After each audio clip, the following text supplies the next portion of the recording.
Բարև ձեզ սիրելի հայրենակիցներ, եթերում կրկին քաղաքական խաչմերուկն է, այսօր մայիսի 26-ն է, եւ սա արդեն մեր թվով երկրորդ հաղորդումն է այսօրվա մեջ, երեկոյան հաղորդումն է, ու այս հաղորդման ընթացքում մի քանի շատ կարևոր հարց ենք քննարկելու, գիտեք Հայաստանում տեղի ունենում Երևանյան երկխոսություն ֆորումը, որին որ բազմաթիվ հյուրեր են մասնակցում տարբեր երկրներից, եւ այդ նպատակով նաեւ ես որքան հասկանում եմ Հայաստանը ժամանել Ֆրանսիայի արտգործնախարարը, նա առաջին իր այցով է գտնվում Հայաստանում եւ շատ կարեւոր հայտարարություններ է հնչեցրել Հայաստանում։ Դրանից բացի նաեւ Հայաստանում է գտնվում Սլովակիայի վարչապետ Ռոբերտ Ֆիցոն եւ ոչ միայն, նա էլ հետաքրքիր հայտարարություններ է հնչեցրել Հայաստանում, բայց նախքան հաղորդումը սկսել անպայման հիշեցնեմ նաև լայքերի համար, դա շարժիչ ուժն է, որպեսզի YouTube-ը սկսի տարածել մեր այս հաղորդումը, որը որ չափազանց կարևոր է, քանի որ անդրադառնալու ենք մի շարք կարևոր հարցերի, հատկապես Ֆրանսիայի եւ Հայաստանի միջև հնարավոր ռազմավարական հարաբերություններին, որոնք որ կարող է կնքվեն եւ ձևավորվեն Ֆրանսիայի եւ Հայաստանի միջև, եւ այդտեղ կա նաեւ ռազմական բաղադրիչ, բայց ամեն ինչին արիք հերթով անդրադառնանք։ Եվ երևի թե սկսենք մեր հաղորդումը Նիկոլ Փաշինյանի հայտարարություններից այդ ֆորումի ժամանակ ընդհանուր առմամբ նոր ոչինչ չկար իր հայտարարությունների մեջ, կարող եմ անցնել իր հայտարարությունների վրայով, բայց միակ մեկ բան տեսա նոր, որի մասին ուզում եմ ձեզ հետ կիսվել։ Եվ նորը այն այդ հայտարարության մեջ, որ ասում եմ, մենք տեսնում ենք Ադրբեջանի սահմանադրության մեջ եւս տարածքային պահանջներ Հայաստանի նկատմամբ, բայց դա կկարգավորվի, եթե ստորագրվի խաղաղության պայմանագիրը, ու ասում է, որ մեր սահմանադրական դատարանը, այսինքն Հայաստանի սահմանադրական դատարանը պետք է գնահատական տա հետո խաղաղության պայմանագրին, ինքը պատկերացնում է, որ դրական է լինելու գնահատականը եւ դրանով հարցը լուծված է լինելու, այսինքն երբ որ Ադրբեջանը ասում է, որ սահմանադրության մեջ կա տարածքային պահանջ Ադրբեջանից, եթե խաղաղության պայմանագիրը հաստատի սահմանադրական դատարանը, դա չի լինելու։ Սա չէ նորը, նորը այն է իր հայտարարության մեջ, որ եթե հանկարծ Հայաստանի Հանրապետության սահմանադրական դատարանը սահմանադրությանը ոչ համապատասխան ճանաչի խաղաղության պայմանագիրը, ապա ինքը սկսելու է նախաձեռնել սահմանադրությունը փոխելու հարցը սկսելու է առաջ տանել, որովհետև իր պատկերացմամբ եզակի հնարավորություն կա տարածաշրջանում խաղաղություն հաստատելու։ Ճիշտ է, ես բառացի չեմ մեջբերում իր խոսքերը, բայց դա շատ մոտ է բառացի մեջբերելուն, միտքը նույնն է, եւ սա նորություն էր իր հայտարարության մեջ, եւ արիք այստեղ ոչ լավի մասին խոսենք, ոչ վատի մասին, այլ ուղղակի արձանագրենք, որ նման հայտարարություն է արել Նիկոլ Փաշինյանը։ Բայց կարևոր է այստեղ նաև հասկանալ մեկ բան, որ այդ ֆորումում հնչած հայտարարությունները ավելի շատ դրսի լսարանի համար են, քան ներքին լսարանի համար, քան Հայաստանի Հանրապետության քաղաքացիների համար։ Եվ օրինակի համար, երբ որ Ռոբերտ Ֆիցոն էր խոսում, նա ասում էր, որ հետաքրքիր էր լսել Հայաստանի դիրքորոշումը այդ հարցերով, նա նաև շնորհակալություն է հայտնել Հայաստանի վարչապետին, որ ինքը փորձում է խաղաղության հարցը առաջ տանել տարածաշրջանում։ Ու քանի որ անդրադարձա արդեն Ֆիցոյի հայտարարություններին, մանրամասն խոսենք նրա հայտարարություններից, իմիջայլոց տարբեր մեկնաբանություններ տեսա, այնպես չէ, որ ես շատ ոգևորված եմ Ֆիցոյի այցով Երևան կամ ոգևորված եմ Հունգարիայի արտգործնախարարի այցով, կամ եթե Հունգարիայի վարչապետը այցելեր Հայաստան, բայց զգացմունքները մեկ բան են։ Ես միշտ փորձում եմ մեր հաղորդումների մեջ դա ասել, զգացմունքները մեկ բան են, մյուս հարցը այն է, որ մենք պետք է կարողանանք կառուցել հարաբերություններ բոլոր երկրների հետ։ Եթե մենք չենք անում դա անում է Ադրբեջանը։ Մենք տեսնում ենք, թե ինչ խորը լավ հարաբերություններ ունի Ադրբեջանը Հունգարիայի հետ եւ համատեղ նաեւ ռազմական ծրագրեր ունեն փաստացի, եւ Հունգարիան ավելի շատ աջակցում է Ադրբեջանին, քան Հայաստանը, չնայած որ Հայաստանը եւս վերջին շրջանում շատ է ակտիվացրել իր հարաբերությունները նույն Հունգարիայի հետ։ Եվ Ֆիցոն ասում է, որ Հայաստանի հետ շատ կարևոր առևտրաշրջանառություն կա, իսկ Սլովակիան մենք գիտենք, որ Եվրամիության անդամ է, ճիշտ է, ունեն հակասություններ Եվրամիության անդամ երկրների հետ, հատկապես Ուկրաինայի հարցով, բայց ոչ այն աստիճան, որը ունի Հունգարիան Ուկրաինայի հարցով Եվրամիության հանդեպ, այսինքն այդ աստիճանի տարաձայնություններ չեն, եւ իր հայտարարություններից էլ է դա երևում, նա ասում է, որ իրենց երկիրը 3.5 միլիարդ դոլարի օգնություն է փաստացի տրամադրել Ուկրաինային, նա կարծում է, որ ռազմական ճանապարհով ոչ մեկը չի կարող հասնել առավելության, ոչ Ռուսաստանի Դաշնությունը կարող է հաղթանակ տանել Ուկրաինայի նկատմամբ, ոչ էլ Ուկրաինան Ռուսաստանի Դաշնության նկատմամբ, շատ հետաքրքիր հայտարարություն է, ասում է, որ մեր մեծ հարևանն է եւ մենք ուզում ենք, որ խաղաղություն լինի Ուկրաինայի շուրջ, Ուկրաինան լինի ժողովրդավարական երկիր, դա է շատ կարևոր հայտարարություն է, ստաբիլ զարգացող խաղաղ երկիր, եւ նա ասում է, որ մենք կաջակցենք Ուկրաինային Եվրամիության անդամակցության գործում, եթե Ուկրաինան համապատասխանի Եվրամիության չափանիշներին։ Շատ հետաքրքիր հայտարարություն է, ինչ վերաբերվում է Հայաստանի մասով իր արված հայտարարություններին, ապա նա ասում է, որ համատեղ ուզում են Հայաստանի հետ զենքի արտադրման շուրջ մտածել, այսինքն փոքր երկրներ ենք եւ այդ ուղղությամբ պետք է մենք մտածենք։ Հետաքրքիր է, որ Հայաստանը կարողացել է շահագրգռել ինչ-որ մի ձևով հետաքրքրել Ֆիցոյին եւ ասում է, որ լավ է մենք արտադրենք, քան թե ուրիշի մոտից գնենք ավելի թանկարժեք զենք եւ նրա գլխավորած պատվիրակությունը նաեւ այցելել է Հայաստանի պաշտպանության նախարարություն եւ այս այցից ես կրկնեմ ոչինչ վատ չեմ տեսնում, կարող է անձնապես մի փոքր այլ վերաբերմունք ունենամ Ֆիցոյի նկատմամբ, այլ նախկին բոլոր հայտարարությունների պատճառով, իր վերաբերմունքի պատճառով, բայց մենք պետք է կրկին սթափ մտածենք եւ մենք առաջնորդվենք մեր պետական ու ազգային շահերով, իսկ մեր պետական ու ազգային շահը թելադրում է, որ մենք լավ հարաբերություններ պետք է ունենանք բոլոր այն երկրների հետ, որոնք որ մեզ համար կարևոր են եւ որպեսզի այդ երկրները չօգտագործվեն ընդդեմ մեզ, քանի որ մենք շատ հաճախ շատ пассив քաղաքականություն ենք վարել ցավոք սրտի։ Մոռացա նաև ասել այն, որ Նիկոլ Փաշինյանը իր ելույթում խոսել է այսպես կոչված արևմտյան Ադրբեջանի մասին, կրկին ասելով, որ Հայաստանի տարածքում որևիցե արևմտյան Ադրբեջան գոյություն չունի, իսկ ինչ վերաբերում է ՀՀԿ Մինսկի խմբի լուծարմանը, ապա երբ որ ստորագրվի խաղաղության պայմանագիրը, նույն վայրում, նույն պահին կարող է ստորագրվել նաև այդպիսի փաստաթուղթ, որով որ կոչ անեն Մինսկի խմբի լուծարմանը ՀՀԿ-ին, բայց այս հայտարարությունները մենք ընդհանուր առմամբ միշտ էլ լսել ենք, բայց նույն ժամանակ կրկին կարևոր է դրա մասին կարծում եմ խոսել։ Կարևոր հայտարարություն է արել նաև Իրանի փոխարտգործ նախարարը այդ նույն ֆորումի շրջանակներում եւ նա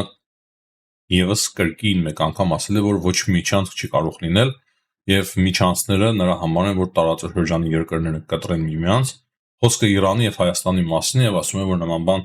անհնար է, նման բան տեղի չի կարող ունենալ։ Եվ այս առումով Իրանի դիրքորոշումը շատ կարևոր է եւ լավն է մեզ համար։ Հիմա գանք Ֆրանսիայի արտգործ նախարարի հայտարարությունների մամլո ասուլիսի ժամանակ ամենակարևոր հարցերից մեկը այն է, որ նա հայտարարել է, որ Ֆրանսիան հյուպատոսություն է բացելու Գորիսում, Սյունիքում։ Դրանից բացի ինքը հիշատակել է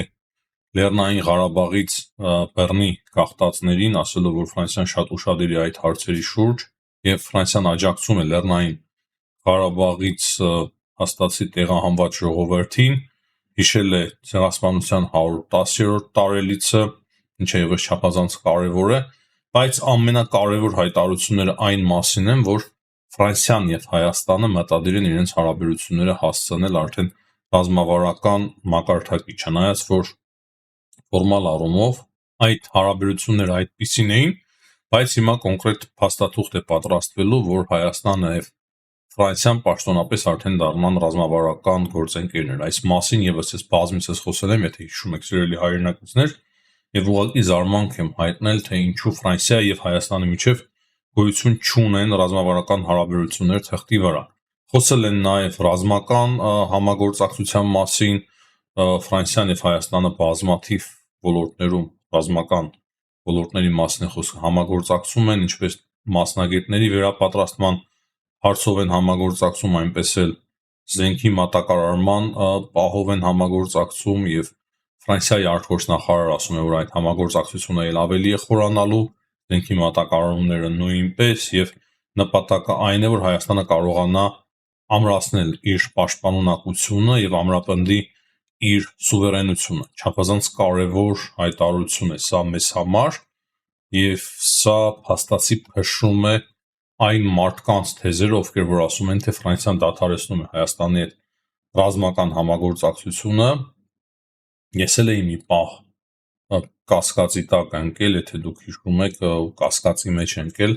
երբ որ Հայաստանի վարչապետը մասնակցում էր այդ շքերթին, բայց լավ է, որ հիմա մենք ունենք այսպիսի հայտարարություններ, բայց ես երբեք չեմ պնդել, թե Ֆրանսիան դադարեցնում է Հայաստանի հետ ռազմական համագործակցությունը, ասել եմ, որ ուղղակի դա կարող է խոչընդոտ դառնալ, բայց կային շատ մարդիկ, ես լսել եմ, որոնք որ պնդում էին, թե Ֆրանսիան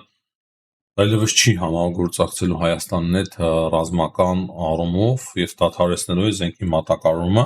այնինչ ըստ Ֆրանսիայի արտգործնախարարի, իսկ ես կարծում եմ Ֆրանսիայի արտգործնախարարը ավելի լավ տեղեկացված է այդ գործընթացից, նման բան տեղի չի ունենալու եւ ճիշտ հակառակը Հայաստանի եւ Ֆրանսիայի միջեւ խորացվելու է ռազմավարական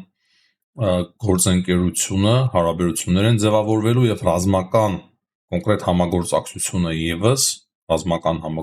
եւս խորացվելու է։ Սա ամենակարևոր հարցն է,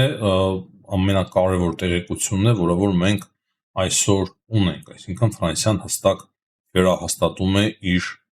այդ կարևոր առաքելությունը, որ պետք է օգնի Հայաստանին ամրապնդել բանակը եւ սուվերենությունն ու ինքնիշխանությունը։ Եվ այդ ռազմավարական հարաբերությունների փաստաթուղթը, որը որ ավելի ֆորմալ արդեն բնույթ կհաղորդի հարաբերություններին Հայաստանի եւ Ֆրանսիայի միջեւ, դա եւս չափազանց կարևոր է։ Ֆրանսիայի արտգործնախարարին հարց ուղղեցին, որ ընդամենը մեկ շաբաթ առաջ իր փոխարեն իր տեղում կանգնած էր Սերգեյ Լավրովը, ուզեցին, որ նա այդ հարցը մեկնաբանի, սակայն շատ հետաքրքիր ձևով այդ հարցը փոխանցեց նա Արարատ Միրզոյանին եւ Ռուսաստանի պահով շատ կարևոր հայտարարություն արեց, որ Ֆրանսիան ցանկանում է, որ հաստատվի խաղաղություն, այնինչ Ռուսաստանը չի ցանկանում, որ հաստատվի խաղաղություն։ Ես շատ կարճ ասացի, բայց հիմնական իմաստը այն էր, որ Ֆրանսիան ձգտում է խաղաղության, Ֆրանսիան ուղղակի անում է այն ամենը, որպեսզի կարողանա պաշտպանվել Ուկրաինան, դիմադրել Ուկրաինան, իսկ Ռուսաստանը փորձում է շարունակել հարձակվել, գրավել տարածքներ, ինչը մեծ խնդիր է ստեղծում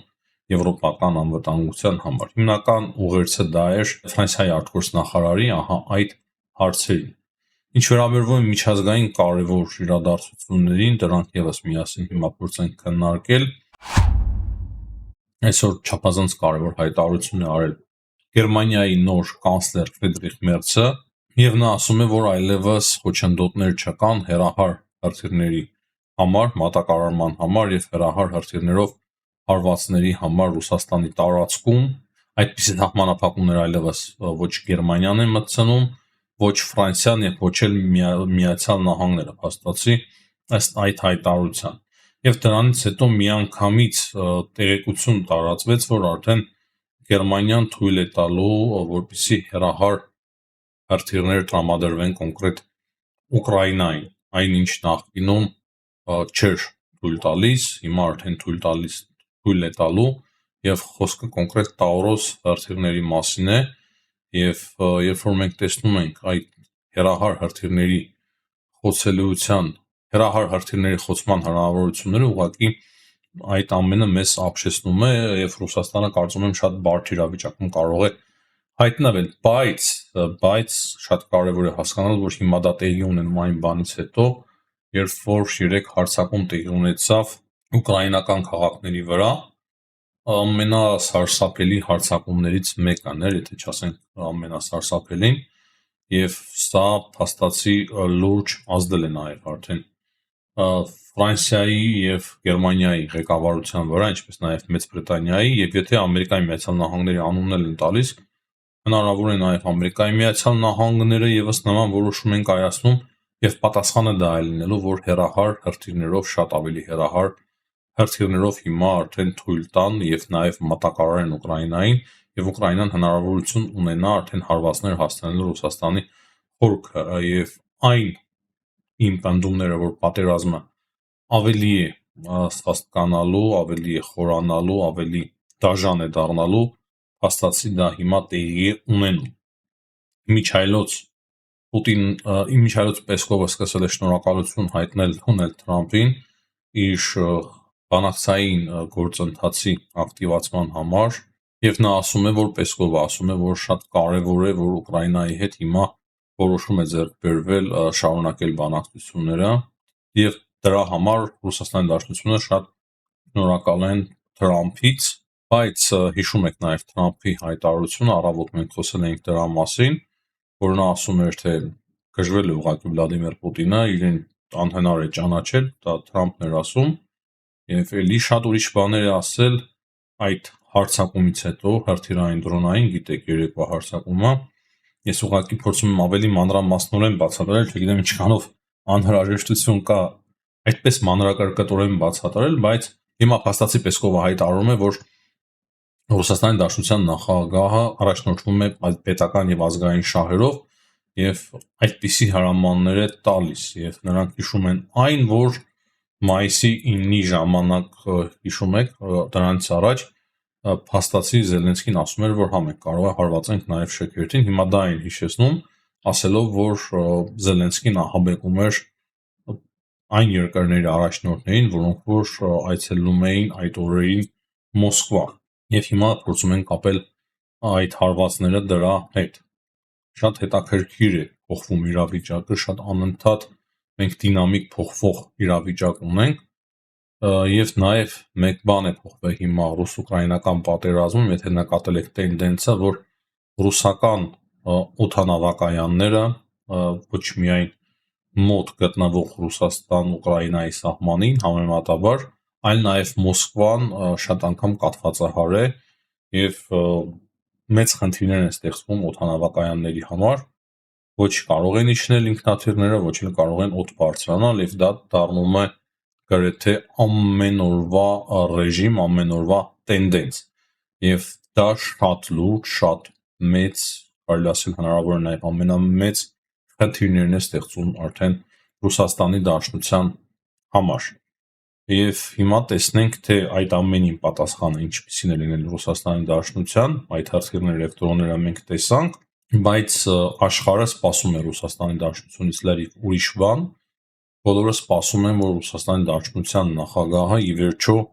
կկարողանա իր մեջ համարձակություն գտնել եւ որոշում կայացնել, որ այդ պատերազմը դադարեցվում է։ Բոլորն են հոգնել այդ պատերազմից։ Այսօր նաեւ մանրամասն Արարատ Միրզոյանն էր խոսում այդ մասին, որ որքան շուտ է աշխարհը փոխվում, 1-2 շաբաթվա մեջ լրիվ այլ իրականություն է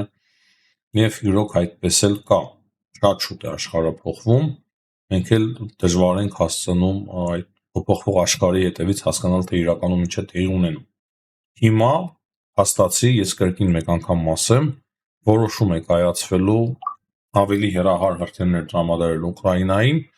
եւ Ամերիկայի Միացյալ Նահանգների սենատում արդեն խոսում են ոչ միայն պատժամիջոցների մասին Ռուսաստանի Դաշնության նկատմամբ, այլ նաեւ նրա մասին, որ կարելի ավելի շատ, ավելի լուրջ զենքեր տրամադրել Ուկրաինային։ Հիմնականում այսքանը սիրելի հայրենակիցներ, վերջում կարող եմ ուղղակի ավելացնել, որ ահա նոր հենց տեսա, որ Հայաստանի եւ Ֆրանսիայի արտգործնախարարները շատ կարևոր փաստաթուղթ են համագործակցության ստորագրել միմյանց հետ, որոնցից մեկը վերաբերվում է կոնկրետ արտգործնախարարների միջև մեկամյա համագործակցությանը, դիվանագետների վերապատրաստմանը եւ նման կոնկրետ հարցերին, ինչի կարիք Հայաստանի Հանրապետությունը իրոք շատ ու շատ ունի, նաեւ դեզինֆորմացիայի դեմ ընդհանուր պայքարին է վերաբերվում այդ ստորագրված փաստաթղթի կարևոր կետերից մեկը։ Կարծում եմ շատ կարևոր է, որ տարբեր տեսակի շատ կարևոր մեզ համար շատ կարևոր փաստաթղթեր են ստորագրվում Ֆրանսիայի հետ եւ մեր Հայաստանի Հանրապետության դիվանագետների պատրաստվածությունը մի քանի մակարդակով բարձրացնելու հնարավորությունը իհարկե շատ մեծ կարևորություն ունի մեզ համար, քանի որ եթե զինվորները կանգնած են սահմանին եւ պաշտպանում են հայրենիքը սահմանի վրա, ապա դիվանագետները, լավ դիվանագետների մասին է խոսքը, ոչ ծախված դիվանագետների, պատահական չեմ ասում սա, պատահական չեմ անում այդպիսի ակնարկներ, շատ կարևոր է, որ մենք ունենանք լավ, խելացի, պատրաստված, հայրենասեր, հայրենանվեր, անկախ հայրենիքին նվիրված, հայրենիքը սիրող դիվանագետներ։ Այսքանը սիրելի հայրենակիցներ, ցտեսություն, կհանդիպենք։